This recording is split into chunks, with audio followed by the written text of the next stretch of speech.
This is the most important video and information you need to know about your serger. When people have issues with the thread breaking, let's say it's a looper thread, a lower one or an upper one, I'm going to show you the trick that will save you every single time. But before I actually clip one of these threads to simulate a broken thread, I want you to take a look. Right now we have a chain that's going and everything is smooth. Look at the two needle threads. They come down and they are currently looped underneath this lower looper. Can you see them back here? Right there. Those are the two threads. It's as part of the knitting, kind of knitting those right along the edge. Isn't that amazing? Those two threads get caught by the lower looper. So when we go ahead, I'm going to just clip the lower looper thread and kind of pull a little bit, okay? And the lower looper is out, and we need to re-thread that. So I'm going to just go ahead and get a hold of this right here.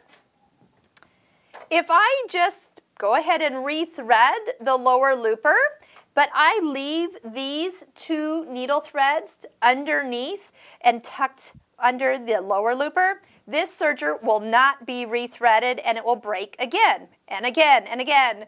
And that is why, and so many people don't realize, the manual actually says clip the needle threads and remove them from the sequence. Well, here, I'm going to show you a little bit easier. I'm going to go ahead and push the knife all the way up. Okay. So we can get in here. Take something skinny. You can take your tweezers or even the small screwdriver. And I want you to slide those all the way, slide it so the needle threads are dragged out from underneath the lower looper. This is what I call clearing the needle threads.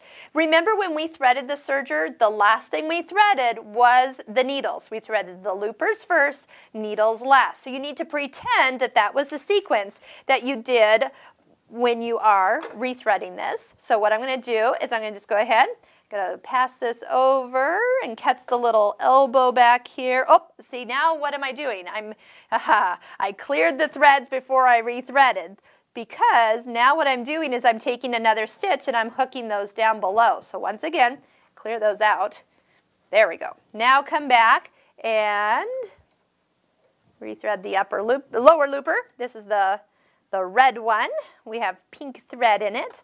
Sometimes I'll set the loopers kind of like cross swords. As long as you don't turn that hand wheel so a full stitch is taken, you're going to be okay. So if you need to rock it back and forth a little bit, that will not hook those needle threads any down below. I'm checking to make sure that lower looper is laying in the groove of the lower looper from the back elbow to the eye. And now once again, check the needle threads. They are above the throat plate. So I'm ready to put the knife back in place, close everything up, and I will be good to go. I guarantee it. So let's take a quick little stitching here.